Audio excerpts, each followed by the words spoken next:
this is, like I said, Kitsap Sun editorial board. We're here talking to the two candidates for the Bremerton mayor job. Patty will ask you if you'd like to open with a 2-minute statement. Tell us whatever you'd like to, and then we'll give the same opportunity. As the current mayor, Patty Lent, this is my 8th year, or the end of my 2nd term. When I first arrived as the mayor, we were in quite a recession, and there was about a $4 million deficit. So the first 4 years of my term were really more of just sustainability. Each one of our employees had to give at least 1 day a month or 12 furlough days for the year, including our police and fire. We made some very strategic decisions about keeping the asset of our Jarstead swimming, and we signed over a 35-year contract so that it could be taken over by the YMCA. Today we have about 500 third graders that all get free swimming lessons with that decision. The golf course was another thing that was hard for us to take and maintain in the recession, and we called in an outside management firm. They actually hired all of the employees that worked for the parks that either maintained the golf course or worked there, so we were able to, again, not have to have such a reduction. And then in the last 4 years, we started turning things around. So we're now in a position that we are growing. We have, in the last 4 years, about 15 new businesses and about 1,300 jobs. These are pretty good jobs that have come into the city, and these are businesses that have come from outside of the state. So this is one thing, we're not just changing workforce from Seattle or from another area of the county. It makes it pretty exciting for what's happening. We relied a lot on our tourism in that first 4 years, and we still do. So we have expanded lots of festivals, from the Brew Fest to 2 days, our Ukulele Festival, our Hawaiian South Pacific Islanders. We have a lot of things that are going on. I am a lifelong learner, and I have extended all of my education as an elected official. I've taken all the advanced courses through government leadership, through land use, and also in financial management. So I continued to advance through when I was a county commissioner, as well as through Association of Washington Cities. I'm quite prepared for the next 4 years to continue some things that didn't get done, and I'm pretty excited about it. Great. Yeah, good morning, and thank you for hosting. So I'm Greg Wheeler, a candidate for mayor, city of Bremerton. And just a little bit of background about myself. I am a Bremertonian, lifelong Bremertonian. Was raised here, attended public schools, and upon completion of that, I did enter the Navy. I returned home a veteran, where I found work at Puget Sound Naval Shipyard, where I entered the apprenticeship program. So I did complete that program, and I am a journeyman pipe fitter mechanic. And I served in that capacity for the first half of my career, approximately 14 years. The second half of my career, I did move into engineering, where I completed that career 23 months ago. And I have retired from Puget Sound Naval Shipyard. During that time, I did go back to school and continued my education. I earned an MBA at night, and I've also served on the city council for the last 8 years, with the privilege of being council president for 3 of those terms. That's a special honor to me because I was elected by my peers for that position. You know, one of the things that really has motivated me and really driven me to run is the lack of job opportunities I have discovered in our city for our citizens. Neighborhood after neighborhood has folks, and we have folks all over the city who are unemployed or underemployed because of the lack of opportunity in their own city. Now, this is important for a number of reasons. The first one is a lack of economic opportunity for individuals. The second one is the lack of goods or services that one might be able to purchase in their own city rather than leave the city to make the purchase, or possibly leave the county. And the third one is the blight. We do have some empty buildings. In fact, we have several empty commercial spaces in our city that have been empty for a long time. This is damaging to our city, you know, our city pride. And it is something that will hold us back if we don't get started right away correcting this issue. So I do have several other things that I'm interested in, and several other things I've learned on my doorbelling journey throughout the city, which today, when we're done here, I will surpass 13,000 doors, which is well over 4,000 face-to-face conversations with people. I have insight, I have skills, and I'm ready to do this job and take us to the next level. And thank you for your time. When I ran the first time, it was those empty buildings. And so it shows you that for at least 10 to 12 years, those buildings have been empty. My theme was growing Bremerton together, and I wanted all the neighborhoods to take and have the same pride as they've started in downtown with our former mayor. I met with all of the building owners, and I could not get them to allow renters to come in and make the adjustments to bring those buildings up to code. But we're talking about commercial buildings or residences? Commercial buildings. You mean, and do you see the problem all over the city? I see What's it your focus? in East Bremerton. I see some downtown.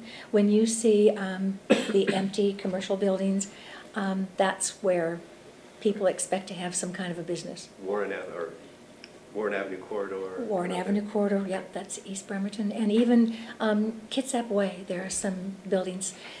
With the recession, we had more buildings that became vacant. We had 200 foreclosed houses within 1 year, 2010. And it didn't help with the things we tried to. So for the last 7 years, I did most of our advocating down in Olympia for the things that we needed to do for either some funding. I also was the only one that was doing economic development. I would go out and talk to businesses, Winco, for example, or our new 10-plex theater. Those are things that came in here from out of state, and to get them started. But it still didn't help us in that downtown core or East Bremerton. So those are the things that when I say I didn't get finished, we have an area within the city, being the largest city and the largest population, but with the largest employment base at the shipyard, we don't get any property taxes at all from the shipyard. Our second highest employer is the hospital today, and they don't pay any property taxes. The next is the school district. The next is we have 34 churches within our city, and we have all of the agencies that are 501c3 that supply the services to many of our underserved or low income.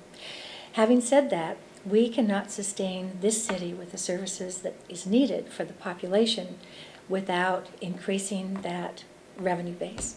So I wanted to get more annexations done. We actually worked with the county to do a comprehensive plan in Gorst. That one should have, actually we're working on that to get that annexed this year. It's only 105 single-family homes, the rest is all commercial. Whenever you do an annexation, there is a 3-year exemption from any kind of B&O tax. And so it was something that we look at some of the areas within our city that would have helped in the increase of that tax-based revenue. We will just not continue to sustain ourselves without thinking out of the box. That's one of the things, is to annex other areas into the city, increase the population, but also increase our revenue base. How do you convince those areas they want to be part of Bremerton? Well, we've got people that, like the airport, they came to us. They said it's a little tough to get some of our permitting done through the county, so they actually came to the city, and in 2008, that area, 3,400 acres, 5 different property owners, and all the businesses at the airport wanted to come into the city. The same thing around Gorst. We've talked to them, so about 60% of the property owners need to take and have an agreement that they either feel that the services and the response, that local government is going to be better for them to be in the city. We started something that's right now current. It just came out this year. It's a dashboard where you can take your property taxes, put in what you're currently paying as a resident in the county, and then what it would be if you became a resident in the city. So we've made it pretty easy. It's a way of educating our residents so that they can take and learn about the difference.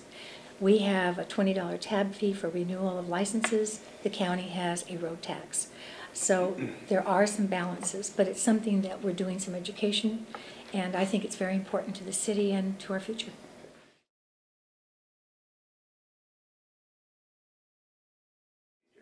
Well, the mayor has the biggest role that anybody could have in the city. For one thing, if we're talking about conversations with property and commercial building owners, then you're immediately giving them confidence that as they proceed with either redevelopment or a tear down and a complete redo, and then they also proceed with bringing in the businesses with who may need tenant improvements or may need zoning changes or modifications to fit a certain industry. It's important for all partners to know that the city is willing and ready to go.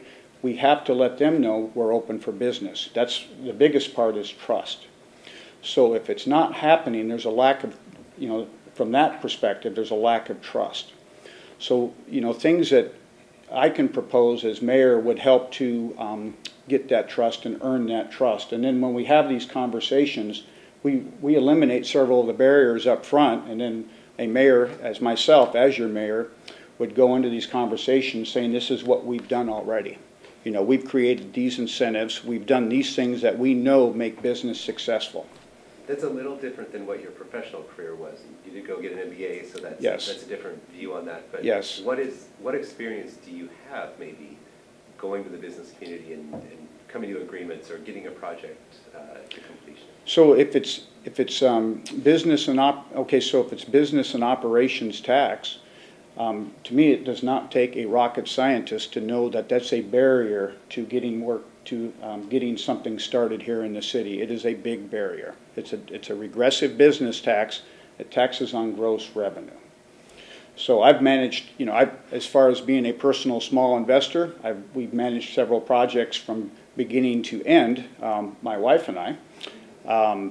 And even though the stakes aren't as high as some of these multi-story, multi-partner projects, I can assure you that our personal stake was the same as far as the magnitude of being successful. To take it to another level, I do have experience in engineering and in the trades. I do have an MBA.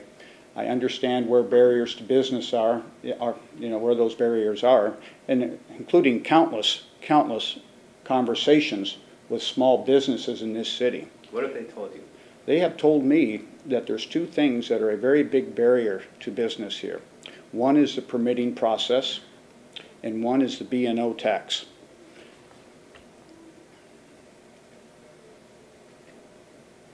The B&O tax has been something, for a decade, I think, the Bremerton City Council has dealt with this, and yes. and it's graduating its way out, yes. and it's risen to levels of where it kicks in.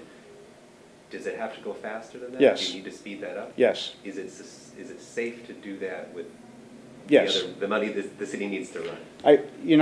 I can go into some detail on this, and you're the first one that's asked, how will I do this? So there's three parts to this. Okay, the first part is we remove it for new businesses. The second part is existing businesses, we cap it. So when they make their next investment and they take that next risk and they generate that additional gross revenue, we don't tax on the gross because we're not going to tax on additional investment on them. That way, the three things they can do with that additional revenue is they can purchase their capital equipment, whatever it is, their building expansion capital equipment. They can put money aside for payroll, and we all know that payroll can fluctuate month to month, and you have to have, if you bring on more employees, you need to beef up your payroll reserves. That'll come with the debt. And so the third thing is they get to hire more employees. So the thing about it, and the additional risk is debt service. They are taking risk. This is let's face it, any small business that wants to expand in our city, we should be very thankful and rolling out the carpet and seeing what we can do to help them, because that is significant risk, because it means debt. Would you put any sort of parameters when you say exempting a new business from having to pay? Yes. For a time period until they're established, or just period? Period. Okay. Yes. Does that pencil out? You've dealt with this for 8 years. It's $2.9 million. Our sales tax and our property taxes equal about the same thing as far as revenue. So this has been an integral part of budgeting because it goes directly to our police and fire. But it is something that is really the responsibility of council. So when I write a budget and take it to council for approval, they have the opportunity to make any adjustments that they want. And council, at any time in the last 8 years, could have said, we want to take and change how the B&O tax is collected. When I talk about annexations, that is the area that I think will bring in revenue, and we have to have an additional revenue in order to eliminate one. You have to seek out another. Would you ever write a budget that didn't have that 2.9 million in it? I haven't been able to since I've been in office. I'd like to follow up on that also. The third part of this, you know, what I've done, we didn't get to the third most important part, is how to accelerate it, the phase out. Because right now the two strategies I've just talked about don't affect B&O tax at all. We're taxing something we don't have, which is either a new business or business expansion. The third one now, this is the one that requires the leadership of a mayor. Now this is accelerating phase out. So I would like to quadruple it. Now you do this so you don't just take a big axe and make a cut. And this, what you need to do is you need to beef up community development. You have to have folks in that department who will process your permits and your licensing. And you have to expedite it. And we would call it expediting. I call it what we should do normally, and it would be our new normal. My goal is to get it all done 30 days faster, but I'd like to see it faster. Would that take more employees? It would take a reprioritization. So that's where it becomes a mayoral. What you do, and I have a department that I believe we need to do a workload analysis on, and we need to reevaluate our priorities on how far we go with the resources in that department. I don't want to get too far into it, but I would like workload analysis in one of our departments. There's a couple positions I would eliminate to make up for the sales tax that might not come in right away due to the incentives I would offer. But ultimately, we can prove if you put 30 days or 60 days back into a business, a new startup's life, a new business, we have the metrics, we have the data over 5 years where we can show what you would gain in sales tax if the business, instead of paying their debt out of pocket and out of their savings account, if they were actually up and running, selling goods and services, employing people who make purchases in the city also, we can show what this additional sales tax increase will do for our city.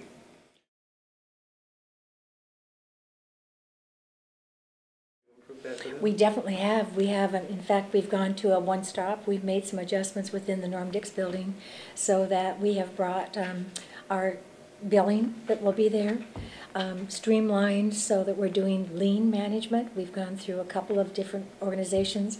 Some of the departments are doing a reorg so that we know that to get along with our current employment base, and then focus on 8 people were hired, approved by council last year in our public works because they were putting money aside for some of our streets, but we didn't have either the staffing or the engineering to design the changes they wanted with the money that was set aside. So yes, we're down to, we're much quicker than what the county is doing. And when you ask about the annexations, those are some of the things when it comes to businesses where if we can show them the benefit of being a city resident business, it would make a difference. So we have streamlined the permitting process. Do you feel there need to be more people in that department? We're pretty steady right now. We're going through a retirement stage right now. So we've had 3, 4 of our police, 27 to 35 years. The same thing, our building examiner after 10 years, she retired. So even our finance director retired after 35 years. So as our longtime employees are retiring, we're hiring and we're doing succession planning so that we know we're not going to be left with a void of that tenure or the experience and skill level that we want to take and maintain as a city government. So talk about, go ahead. Oh, I was just going to say, what is the approximate timeline for permitting? And is there an average? We're averaging about 6 weeks. It depends on the project. If they have if they come in for a pre-submittal and they have all of their work together, that is expedited. And when we actually did our comp plan in 2012 for the airport area, we went through all of the EIS. So someone could actually build a manufacturing plant or an assembly plant, and they could hire up to 6,000 people, and we've done all of that EIS. They could get that permit within a couple of months. It wouldn't take them 18 months. Environmental study that you have to go through for the state of Washington. Yes. They're hiring hundreds Yes. of people. You know, the cool thing about small business and if you want, in providing incentives for that is, there's a lot of studies and proof that 70% of what a small business generates stays in your community. And it's really pretty cool. So they normally use their business-to-business relationships are with people who work in the city. So you establish those type of relationships. The employees are normally employees who live close by in the city and tend to spend in the city. So it's what's a neat thing about small business development that you want to encourage in the city. The shipyard, I kind of put that in the category of a corporation. You know, where they buy on bulk, economies of scale way beyond what we're used to seeing, where things come in, supplies come in from outside of our little town. And, you know, there's a couple other things. A lot of the employment base doesn't stay and shop in the city. You know, they leave the city for their goods and services. What we need to do is actually create an environment where those folks stay in our city. You kind of mentioned that something was missing. You were kind of hinting at there was jobs, goods, and services that you felt there was a hole. This is how I'm understanding. Yes, it. right. So the range of jobs that I would, yeah, the range of jobs are all ranges. Retail, you know, the hospitality, the service industry, all the way up to the next living wage jobs. You know, where the industry could be one of two industries or multiple industries if they're interested. But I believe Bremerton is primed for two types of industries. I believe we would be attractive to healthcare technologies. Any type of company who would want to do healthcare technologies, advanced materials and composites. We've already got some things in place where Olympic College is on board training folks already. They actually have a certification program for advanced materials composites.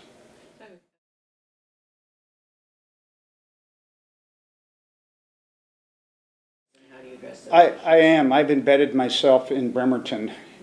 I don't think there's a street I haven't walked on, and there's a few that I've walked on 3 times. And so, you know, I'm well aware of the challenges of folks who either are felons who live here, or they didn't complete high school. And that's why I never limit my range of employment and devalue any range of employment. You know, if it's the restaurant industry, you know, those are places that somebody can work in those with a wide background, you know, or automotive in some types of automotive. So I would never say that one industry is better than the other. And let me, Loretta, I can give you some testimonial I've heard several times on doorsteps. You have, let's say you're a parent of a student, you know, and they're 17-year-old, and they're 17 years old, and they're getting ready to leave. Well, maybe not leave right away, but they just want to work for the summer. So the family is a lower income family, so they have one vehicle in this family. So what they're looking at now is how does their son or daughter find employment, because for the most part you're leaving town to find employment. Entry wage jobs are very low income. You take the one family car, you leave town to find a job that pays $12 an hour, which could be Silverdale. You can all do the math. That doesn't pencil for families. I've seen this over and over and over. And that's why the families, when I talk with the families on the doorsteps, they lean forward.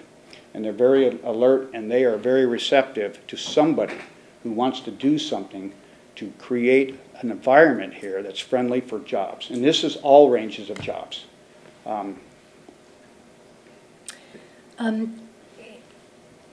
In the first 4 years with the recession, and people were losing their jobs because businesses were closing, they couldn't get line of credit, and so someone that was a roofer, and the roofing company went out of business, he still had those skills. So we went through the BEST program. It used to be Washington Cash. We've had over 200 graduates. It's about a 12-week course. We have scholarships for them, and I use the roofer because, like the roof doctor, he now has 6 employees. It's a small business. They took over that business right on 11th Street, and he went through the program. He learned how to market. He learned how to do taxes. He learned how to take his skill level and actually do it. So he started in his business. But those are the small businesses that we actually have that are, some are now ready for a storefront. It continues. It's through KCR, and it's something that the city has backed. We also had the Entrepreneurial Center, and over 150 people came in when they were either losing their job or looking for work. And then something that I've done over the last 3 years, and that's we have an intern program. We've been working the last 5 years I attend the school board meetings as well as what's going on within the city, and we've had college bound saying that you will have a better career path if you will have some formal education. But now we're losing the people that need to have skills as automotive or framers. The construction, the tradespeople, we do not have that going on. So for high school, our West Sound Tech is amazing. They have 9 different school districts that bring in students for them. They have over 300 students now that are learning that skills. And I will tell you that Safe Boats and Miller Sheet Metal hire right from that school the top-notch people that are learning those trades, and then they train them on how they want them to work. So, but with the interns, so it was General Dynamics, and we as a city will take interns in the summer. So it is, they get paid. The state has a program where they will pay for a portion of that if you're interning them, and then they get a little head start about working for the city so they can come back the next year, whether it's for the Parks Department, Public Works, or in some other capacity. So we're trying to start that first level of employment. Having that $12 moving up to $15 minimum wage is a little bit of a setback for people that don't have a work ethic. They're trying to learn something, and yet they're going to be paid for somebody else that is going to support a family or a household. So it is, it's a balancing act.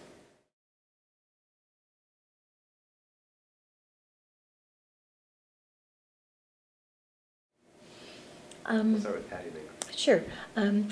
They're not all moving in from Seattle. They're moving up from California and from other places. And I've talked to at least, we both had a booth down at the Manette Fest, and there were lots of people that were just newly people that were residents here in the city. Expediting is building a huge complex over in Seattle. So with our fast ferry and with 12 baccalaureates at Olympic College, 6 of them are in technology. I'm looking at our people that can afford to take and get that education and a 4-year degree. Why can't they take that fast ferry or take the ferry to Seattle rather than having Seattleites come here? To keep affordability, so we work with the Bremerton Housing Authority. They have over 2,000 units that are for low income or even subsidized housing. We need that workforce development. So what I have started when I talked about having 200 foreclosed houses in 2010. I've identified 40 of those, and I'm contacting the banks to see if they will deed the property over to Community Frameworks and or Habitat for Humanity. There's a sweat equity program, so it's not the job so much as the affordability of living here. Is that sweat equity, or with the money that they get, they can take and turn those houses that will stay affordable. And they're in established neighborhoods. Right now we call them zombie houses because many of them are boarded up or they have been invaded by some squatters. So that's part of that neighborhood that we want to take and change. The banks do not want to complete the foreclosure because they don't want a house that has a $300,000 mortgage and it's worth $150,000. So I'm working with them on this new concept about how we can take and have some affordability and utilize and clean up the neighborhoods. Have any banks agreed to this yet? Two have, and they've donated. Home Street is one to Habitat. So it's something that it's at least something that we can take and exhaust a way of doing it. But that's How do you think the... Well, two things. Let's go back to, the part about permitting and licensing. You want small business development in your city, and I will tell you, the permitting and licensing needs an improvement. There are challenges to small businesses. I don't want to minimize this. It would not be fair to the folks in our city who have tried to go through this process. The ones that did go through it and used their savings waiting for the city to complete their portion of it, and then in year 3 failed because their savings were used to pay their employees and their debt while no revenue was coming in. I don't want to minimize that at all. So one way we stay Bremerton is to make sure that we promote our own small business community here. We encourage our own entrepreneurs. This is one way you do it. So, and as far as opportunities that are already in place, I don't want anybody to be misled that comes even close to addressing the magnitude of folks who, if we're talking about families and their children, or if we're talking about young adults that are completing Olympic College and some of their training. There is not enough programs to even touch what we have here as far as the employment, the lack of employment opportunities. Those folks are leaving our city. So I don't want anybody to ever get confused and think that we're handling the magnitude or the flow of folks. That's not happening. So a couple things to keep us Bremerton, and David, it was 5 minutes ago or 2 minutes ago when you asked the question, help correct me if I get too far off. But,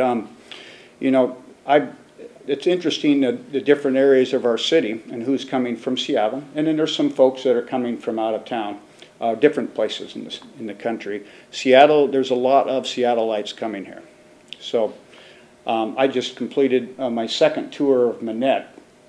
And I can give you this data. There was 300 new voters in Manette who I visited. And so the ones that I caught at home, and then the follow-on visit to the folks I visited once before but they weren't home, has shown me that we've had a pretty high influx of Seattleites through the summer, because my first time through Manette was in April. And so they've come here and with the same reasons that we all move somewhere. You're close enough to your employment that it's reasonable to commute, and you have a housing that you can afford. It's the same thing we all want. So the way we address that, and there's a couple things we absolutely have to do. But the way we address it is we provide the opportunities here. We make sure that Bremerton is more than a bedroom community of Seattle. And then there's other things we'll need to do to make sure that our workforce can stay and live in our city. And that's the workforce for the type of jobs that will make a vibrant economy. And that's the whole range, from the minimum wage to the living wage job, from healthcare technologies or advanced materials composites industries. So there's zoning that will have to be redone. There's types that I've researched. It's inclusionary zoning, where you're strategic and you pick places in your city where you allow a developer to exceed the standards that are currently in place in exchange for a set-aside of property, or a set-aside of affordable units. And in my time out, now, David, I'll eventually get to probably the one question about what am I hearing the most of on the doorsteps. But, so you allow this, and I can tell you affordable housing has been redesigned or redefined in my mind. If you can't afford rent, you're low income. So we have to figure out a formula, and I'm willing to sit down and just define what does that formula look like, because there are very low incomes, and then there's just folks that are working two-income families trying to make a go of it who can't afford rent anymore. So the first one is the zoning. But there's another way to do this besides just trying to create a fixed affordable housing. You can help with household budgets. And I came up with an idea. This is going to catch on. And it's one that I've seen used with Kitsap Community Resources. I'm a nonprofit board director for KCR. And I've been on the board 8 years, president for 2 of those years. But there's a weatherization program that I believe the city could jump in on and quadruple. And I'll explain how we can do that. You all know that there's HUD money that has been developed or that the city gets every year that's sent downtown to us to appropriate. The city took a path and decided blight, knocking out blight, and taking a real focused effort would be a good approach for a number of reasons. Improved commercial buildings and more housing are good things. Well, it turns out more housing downtown is actually, and with some of the other improvements, is actually accelerating the gentrification of our city. And so I would debate with anybody that that's not happening, and the downtown redevelopment is promoting that because it is attractive. So there is a HUD proposal coming up, and there will be a pro forma with it. This is what we're going to generate in sales tax, property tax, and real estate excise tax with this development. Now it's going to be a lot of wealth downtown. Let's face it, if you put the kind of investment that this county and this city have put into downtown, you're going to see some wealth increase. I'm proposing with this pro forma, we use it as a model where we cut out and we carve out this increased wealth, and we set it aside for the weatherization program in our city, where we reach out to the landlords and we make it available. You can apply for this money for weatherization, and it could be 5,000 or 10,000. This is something that I'm still working out, and I'll work with our professionals as mayor. Once you set the amount that can be applied for. Weatherization means you allow this to be used for energy efficiencies in your household. So this could be window replacements, and it could be heating and cooling system upgrades. It could be insulation, and also the minor repairs. And I know this model because KCR uses it. It could be wheelchair ramps or porch improvements. Do they have to agree to keep their rents at a yes. level then? Yep. So in exchange for this money, we set the rates at what I consider affordable. Well, it's not going to be me, believe me. We'll come up. Right now, the median rent is $1,200. So we'll get the rate fixed, the rent fixed, and what that does is it provides stability for a tenant, and for a predetermined period of time. They get their utility bills cut in half.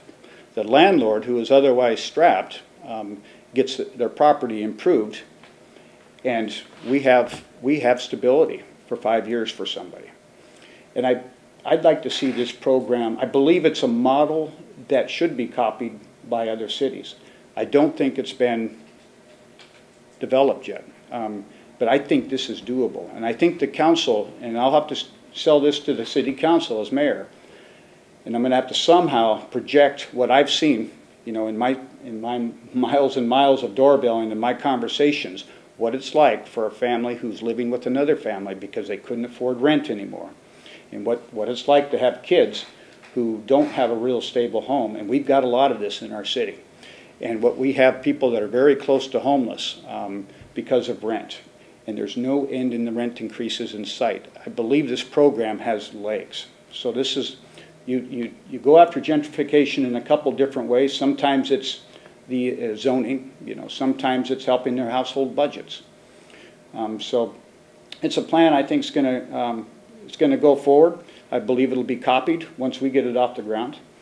And there's something else that'll probably come to me a little bit later, but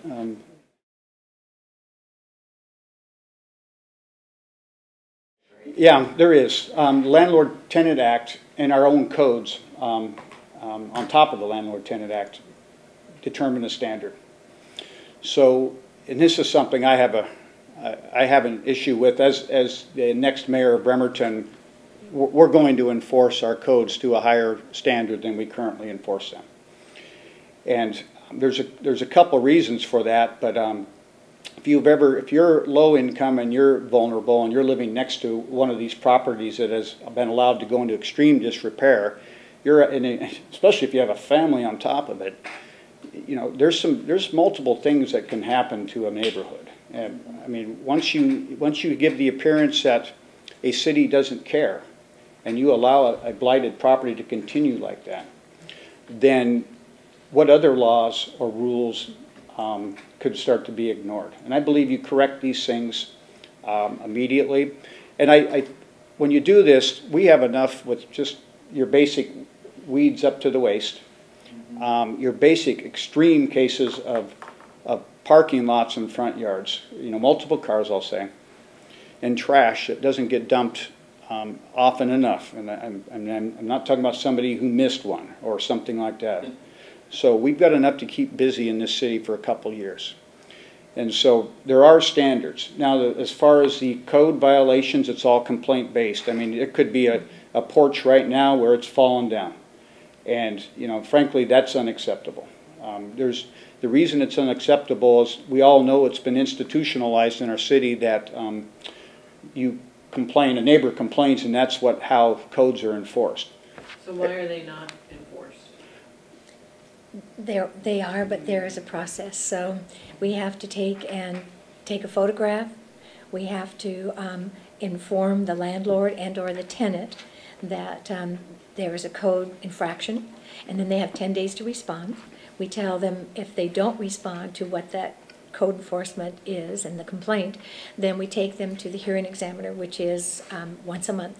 And then the hearing examiner, they can say, well, they will put conditions on what needs to be done for that property. And if they don't comply, it is a process. Sometimes it takes 2 to 3 months, or 2 to 3, yeah, it might say months. We've had some deaths in a family where somebody died or there was a divorce. We couldn't get the ownership. We have a lot of legality that we have to go through when it comes to code enforcement, because our code enforcer cannot ticket. We've been telling people that if they have a property that they don't want trespasses, you need to post that and file that with Joe Sexton, with our police department. By having that no trespass, then the police can actually arrest anyone that is on the premise or that has invaded that property, so that we have some teeth to do it with. But without that, we're kind of limited about what we can do when we go on some private property. Loretta, to answer the question, it's because we currently operate complaint-based instead of proactive enforcement. So That's what you were just describing. I was. It has to be complaint-based, it can't be. It can No, be. we can go out. We Yeah. have our parks people, our public works people, Yeah. anyone Sorry, that Loretta. works for the city, that is in the city, they can say, boy, that house looks awful. We can take a photograph and say, Janet, you need to take care of this. So we got, this is coincidence. The Sun got one this morning. Yes, We got a code complaint, all right? I don't know what you would call it. yes. From cool. Janet. Mhm. It was A letter. There's some graffiti on our building is what Yes. it is. And we'll paint over it, no big deal. But did someone call that in? Yes. Someone called in the graffiti? Yes. And said, Yeah. okay. We have someone It's that not walks looks- the neighborhood, and they will tell us when we have a building that has graffiti. And I personally carry a graffiti kit in my car, so when I'm at a park and I see something that's public, I can actually remove that. But if they complain about a business, then we have to send a letter to You say said that. someone is looking around, that's just, a We private have, citizen is looking. we have about 5 private citizens, that's what they do. Okay. They like to take They were not and asked to do that, they just like to do that. they want. No, it's good. It's not- But that's it. anyone can do that. So, Yeah. so the Any- watchdogs are, I agree with them. We need more eyes. When we started the bee cappers, the yellow and black, when we did our bike patrol, what we've done in the city is that we want to take and make sure that the blighted areas, or the areas that are in the worst condition, again, like I say, that 200 houses that are zombie houses, we don't have control over that property. And we'd like not to have anybody squatting in that property. I still have a question for clarification. Yes. So even though right now it's complaint-based, Yes. you can actually do something anyways, or are you We've never hindered? neglected- You're not allowed to do things unless there is a complaint? No, we can make the complaint ourselves. Okay. So it's just that we don't have a staff that goes out Right. and walks the neighborhoods and says, I want to take and have these 3 houses evaluated, or I contact them. That would be, you would have to reallocate a That's right. police officer to it, for example. Well, You could we have say- the bee cappers that are doing a great job, and Yeah. like I say, it's reported to Janet. We have one main code enforcement person that's her whole position. She shares that, but she actually does write the letters, and she does have filing on lots of things going on in the city. And do you get a lot of reports from city employees? Do you think there's a high percentage that are, they're driving to work or biking to work? They see something and they report it? I can give you the list of the reports, because when they come in, if they report it to Janet, she has to make up a file. If they report it and it's something that our public works can do, maybe somebody has a couch in their front yard, or not in the front yard, but on the public right-of-way, we can call, that can be picked up the next day. So, because the thing that, and we've talked about this before, that the thing that, I'm a block watch captain, and people are afraid to call that in because of retaliation with people that have a more kind of volatile personality, shall we say. So the burden on the citizen, the neighborhood, to be the police of bad behavior, ordinance violation, that's a tough one. for a Except you can neighborhood that's be trying to- anonymous. We have most of ours, That was not our experience. when you try to do something, right? Yeah. That's right. I had someone a week ago that was evicted from her house because the conditions were not up to a living condition that we would have permitted. And so we told the landlord what they needed to do, and they evicted her. So she became homeless and was living in her car. What the city is doing now for some of the homeless that you see is that we're trying to take those homeless off the street. And a project that we got a grant, and we had 50 was our goal. So we have 13 that have gone through the entire process that are sheltered or in some kind of they're not in a shelter, they are actually living transitional or in a house, an apartment. And we have 26 that are in that pipeline. But being homeless, we needed to find the root of the homelessness. So we're one of the few cities that actually has a public health nurse, a mental health, a caseworker, and then security, so that we're actually delving into, is their credit so poorly that they wouldn't be able to take and maintain the rent of a unit? Do they have an addiction to alcohol or drugs? Is there medication because they can't keep a job? So we really are finding that, and that's through the Salvation Army. We started a year ago, and we just applied for that 1/10% of mental health. These are things that do affect the residents that live here and the people that visit or tour here, and so we are trying to make a difference in what our city has. That is making a difference. But getting back to the conditions, there is a law. It's the landlord-tenant law, and they need to, when our housing authority has a unit, they inspected it and it has to be perfect. The same with any HUD property. But someone that doesn't know how to maintain the condition of an apartment, they'll bring their car engine in and work on it in the living room. They can destroy an apartment in about 6 months. So it is a continual observation, a continual thing. We're trying to take and, again, get to the root of it so that we can have some kind of caseworker that will work with them to maintain their living conditions and keep the conditions better. So is there like an association of property owners? Mhm. I know there is. Called PROA. That actually, that you meet with or get feedback? What would they advocate for that would enable them to make sure that they're maintaining rental properties? They are the best organization for our local. They're not as strong as they used to be because they've joined with Seattle. And as far as some of the accounting, it's kind of what our Red Cross did. Instead of having a standalone Red Cross, we joined across the water so that we didn't have the accounting. But PROA is, they meet, they have several hundred, are you a member of PROA? Yes. Yeah. And so they will be able to tell you about evictions with someone, or the background of checking when you're going to take and rent a property, so that you aren't, if you're a new landlord, that you don't take and make a mistake and have someone comes in that does destroy your unit. But they have lots of speakers that come in and teach them. Janet's been there many, many times. But are there things that they've suggested to the city that would enable them to do what they need to do better? So PROA is supportive, and I don't know this for a fact, but I've never heard complaints they would call me as far as increased code enforcement.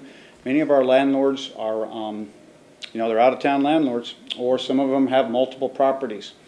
So they would appreciate somebody, believe it or not, letting them know that the grass somehow got above the waist, that the trash wasn't being dumped, or somebody was using a front yard for a parking lot.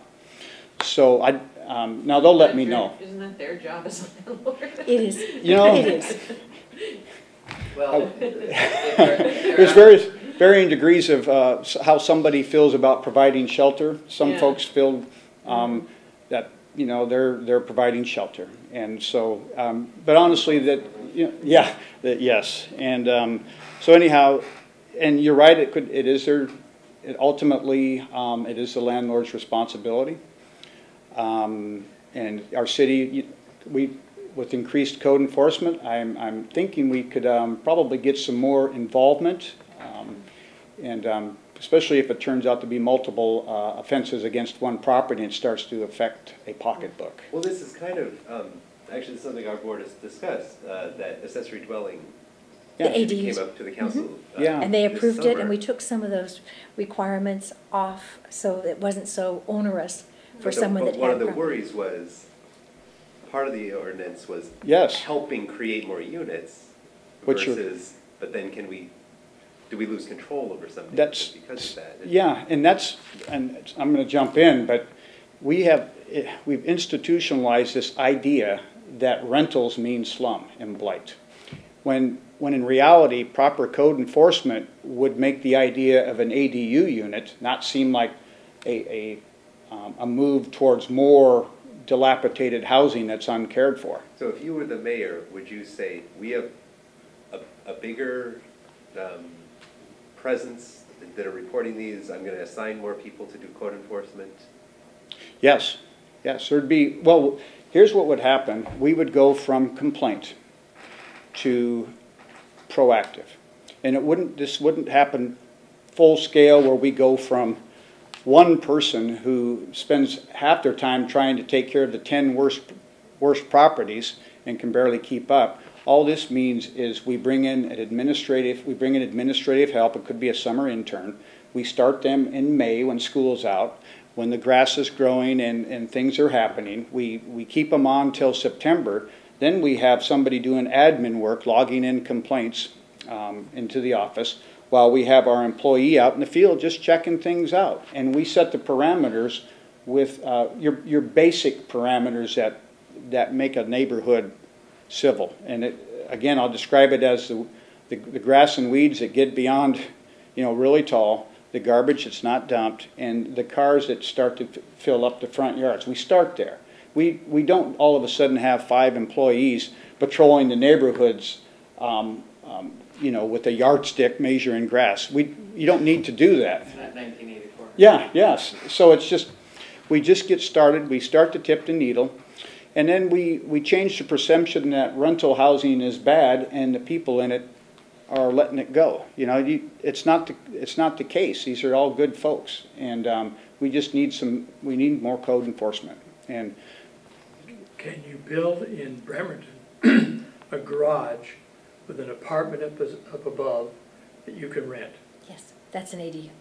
You can do it. Mm-hmm. Yes. The thing that, because I understood you couldn't in the county. well, here's what's happening in Bremerton, and I'll bring this back as mayor, and I will be on the dais explaining why we need to do this. To build an ADU, let's say you're a property owner and you want to build an ADU. Right now, but you, and you have the intent of putting maybe a family member in it, and it's probably going to be suitable for you in 10 years. What I would like to see is have the front, the potential for the front and the back to be rented someday. I want that option for a property owner. We currently have a code in place that does not allow that to happen. So the council decided against it for, you know, because of the blight concerns that they were worried about. It's like we don't want to promote investment housing that turns into rental units. And this is one small little tweak in our code that it would promote investment. And the reason I think this is important, you know, for me, let's say I'm a military family and I have decided to station here, or I'm a family that's likes it in Bremerton, but my job requires me to travel and I want to keep home, or I want to come back someday. You know, if you allow both units to be rented, this person could keep the house as, you know, and rent the front, rent the back, and leave, with knowing they could come back someday. I thought you guys said that you could do this. We cannot. Now you're telling me you We can't. took, You we, have to live there. Yeah, you have to live there. administratively, And so- we took this to council just this year, a few months ago. Yeah, and the thing and about they it, did not approve it. Yeah, I wasn't finished. No. But the problem with this is what it takes is a mayor to be on the dais or on the podium, being upfront why you need to do this, and it needs somebody projecting what they have seen over and over in our city about why this needs to happen. Data doesn't cut it. You actually have to tell the story. You have to present the story and back up your data with that story. You know, so there's a couple things that need to happen. As mayor, you need to lead from the front on issues like this, because we do have a housing shortage. We do have an affordability issue. So just as a, But then, you're saying that did come. We did. You feel that you did that? Administration, we are a charter city.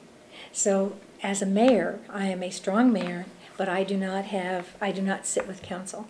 So when I'm at a council meeting, I sit in the audience with the rest of the people. And unless they ask me something, I'm not part of their meeting. But we did, so everything that administration brings to council, we've done lots of ordinance changes and code changes, and one was to be able to have that rental availability for someone that owned the property. And council said, no, we don't want it. So How are you going to change it? Greg sits on council. Are you going to change it to bring back to them and try to get it approved? It was a lengthy ordeal, and he voted for it. He voted for. No, you're both on the same team, so I get that. But Yeah, is no, there- but he Well, I voted, didn't support- he did not support Is it worth changing it it. to try Yeah. to get it approved? Is there a way to do that? He could have changed it. He could have said, you know, this makes sense because I sit on council and I want to vote that the two pieces, or this property could have two rentals. It makes sense for us as we move into the future, but that didn't happen. Now, I did support the alternative that relaxes the control of the property. I do want to see investment. You know, it's interesting. There's nothing in the charter that says the mayor shouldn't lead, or the mayor should not be innovative, or forward-thinking, or aggressive and coming back if you need to, if you feel like something didn't go right. And I can assure you, I have my marching orders from the city of Bremerton, and I've heard them, and this issue needs to be addressed, and it will come back. it looks like the planning commission is repackaging this. Good.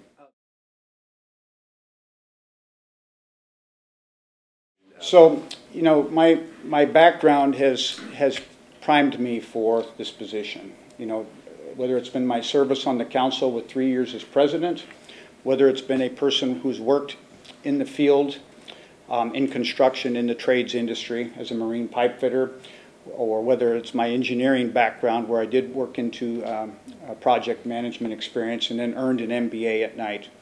I have the technical, I have the educational and professional experiences to lead this city forward.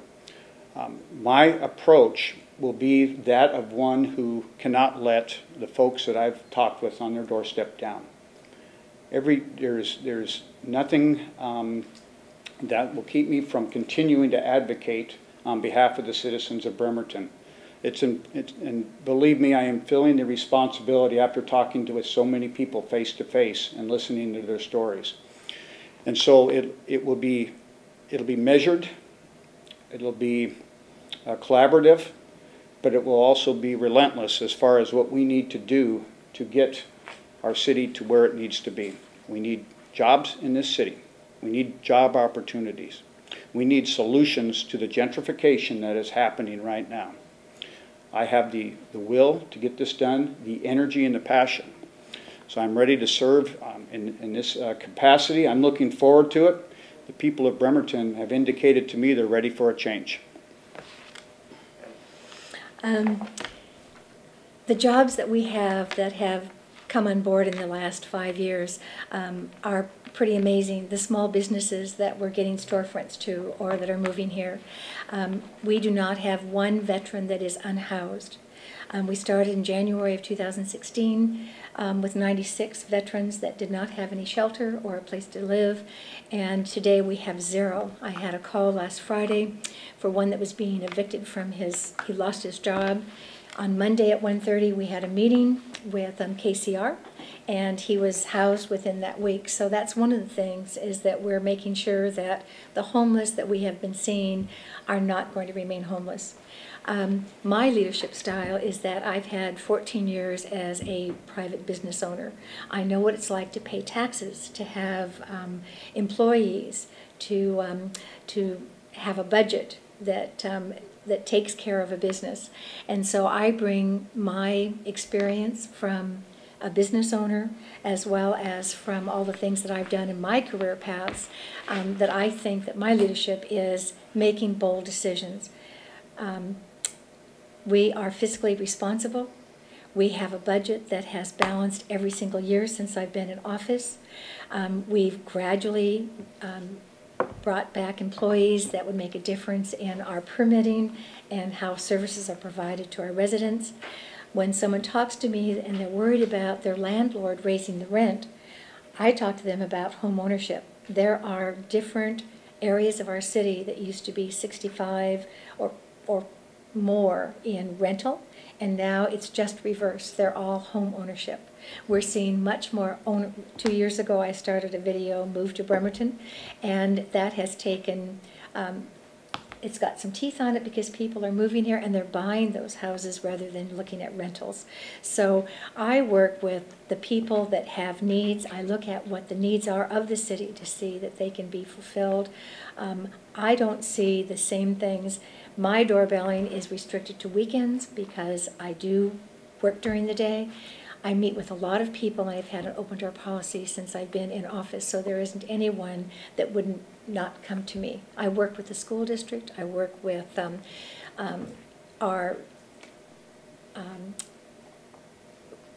the companies that have jobs here for expansion. I work with them so they can get interns. So as we look at the expansion of Olympic College and sitting on their advisory board, those baccalaureates mean a great deal to the people that live here that will have those higher paying jobs.